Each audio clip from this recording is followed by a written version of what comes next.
Voici l'analyse hebdomadaire du CAC 40 pour la semaine du 23 juillet.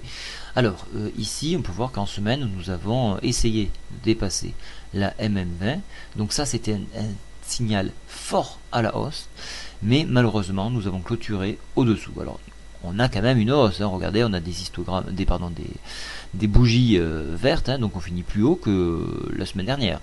Mais cette indécision à poursuivre et notamment à enfoncer ce support laisse présager que on ira tester donc la MM7 sur 3150 environ. Donc moi de cette configuration là, même si elle est haussière, du fait qu'on a enfoncé MM20 et le support ici, oui, le support, donc laisserait présager un retour sur MM7 dans un premier temps, parce que le bas de la fourchette d'Andrews pourrait nous donner à 3094 points, chose que je privilégie. Nous sommes toujours sous l'influence d'un super trend baissier que vous avez en rouge ici, et voilà tout ce qu'on peut dire sur l'analyse graphique en hebdomadaire. Alors petit point important, la MACD commence son écartement, donc pour jouer en hebdomadaire, il n'y a aucun signe de retournement. Ça peut être une peur, notamment au niveau des taux d'intérêt espagnols. Cette aide, est-ce qu'elle va être suffisante pour les aider?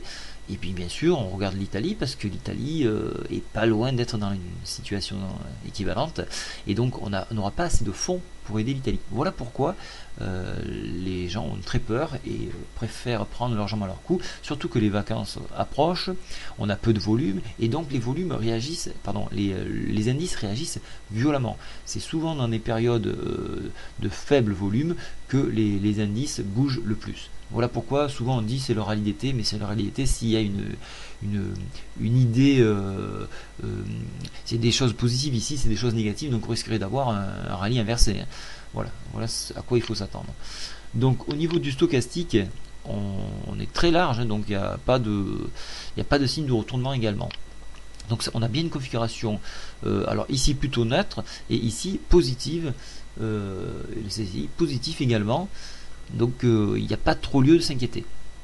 Mais commencez à voir les petites unités, donc en journalier, comme je vous l'ai montré sur l'autre vidéo, vous pouvez voir que quand même il y a lieu de s'inquiéter. Voilà, et bien écoutez, je vous souhaite un très bon week-end, je vous donnerai bien sûr plus de précisions en newsletter Scalp. Bon week-end à tous, au revoir.